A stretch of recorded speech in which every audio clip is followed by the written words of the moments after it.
What I normally write is about the beauty that's around us.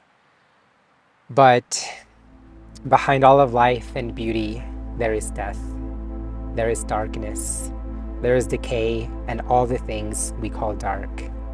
And there is also a darkness within us, a place of ancestral remembrance, a connection to the underworld of all that we see, a place where we can see truth, where we can see in emptiness, in the dark, where we can see the world fully without the distraction of the light, without the distraction of the beauty, where we can see that all are one.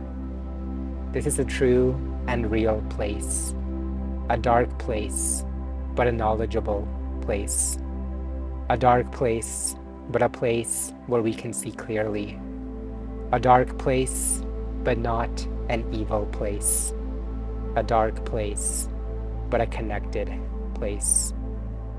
This is like the mind of the Bodhisattva, who sees that suffering and joy are one, a place not just of stillness, but of the ultimate dimension, where we can see clearly. This is what I mean by the line, to float in the abyss with our eyes towards the sun. We can't just see the beauty. The world would be superficial.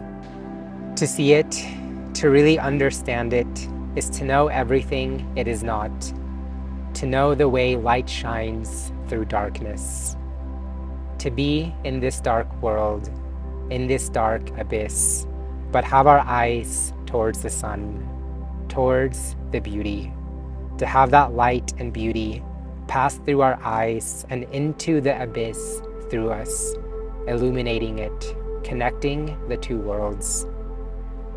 The outside world of light and beauty with the inner world of our deepest perception and understanding, to be able to see the light with such knowing and context that we truly understand its beauty and the beauty in the world, to have it bring us to tears with its significance, to have the depth to see the duality and oneness of the world at once, to know beauty, and to have the depth for which to see it in, to know we are all related and connected, to know that life is death and death is life, to know that joy and suffering are one, to know the interbeing of all things, to know our relationships so deeply as to be able to follow them unwaveringly in their interconnected lines, letting us know and speak to the trees, to the rocks, to the wolves and ravens, and all the things we are connected with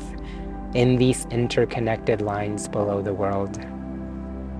To be able to sit in the dying presence of those we love and still be filled with the beauty and peace and light of love, not because they are the only things we see, but because they are not. You can follow the beauty as far as it goes, and the depths of beauty will lead you into the easeful understanding of darkness. And I also think that you can follow darkness, and the depths to which it will bring you and show you the world, though it may break you, will lead you into the true understanding and realization of beauty and love. So we don't have to fear one and reach for the other, but we can float in the abyss with our eyes towards the sun, connecting worlds with the power of who we are, awakened to our Buddha nature, resting in the Bodhisattva mind of true understanding. Another thing that I want to mention, which happens when we connect these worlds, is that we let the darkness out, to not bottle it up, but to allow that connection where the light not just comes in, but the darkness flows out, where they both reflect and shine onto each other to create the beauty of the world. To feel that ease of being completely open, of the light and darkness flowing unimpeded through our bodies, the light not creating attachments, and the dark not creating suffering, but to be open portals between worlds, where both flow in and out unimpeded, where we reach deeply into both, allowing for the ease of what we need. This is true peace, not to hold the darkness in, but to let the light shine into it, destroying everything that is not pure and keeping everything that gives us depth. When we connect the light and dark, this is the destructive energy of Kali, the dark feminine, which is the most powerful destructive force in the universe.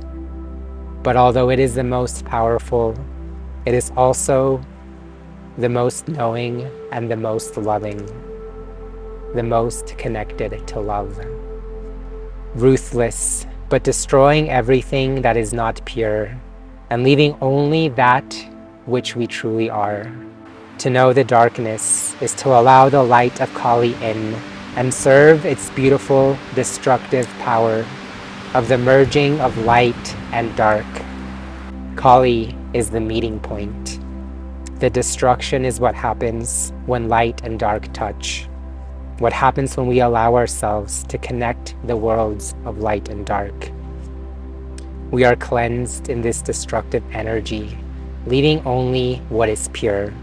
One thing we can say to ourselves as a reminder when we feel that darkness within, when we feel the desire to let the light in and destroy the things that are not who we are, is to say to ourselves, when I float in the abyss with my eyes towards the sun, I allow the energy of Kali to cleanse me and destroy everything that is not pure, to let her power leave me in the bliss of understanding. This is the merging of light and dark, the merging of the awakened feminine and the awakened masculine, the merging of duality into union. And I also want to give some pointers for when you feel the tension of discomfort, when you want to connect the worlds to become one and rest in wholeness. And it is the following. It is to breathe through the tension and fear, to remain open. Your breath is the most powerful tool to dissolve blockages and remain open. But you must have the presence to feel those blockages and to guide your breath. The presence to open the portals and connect these worlds. It does not happen with your mind, but it happens with your presence and with your body.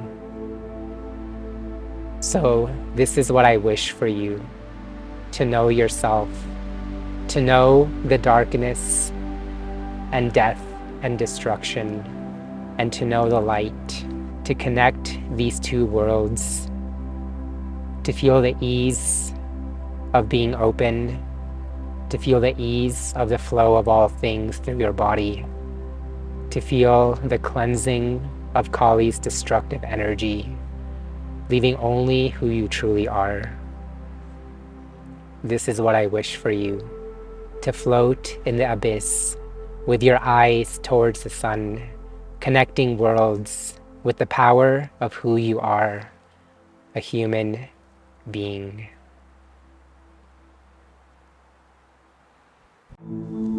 Hills, trees, mountains, and rock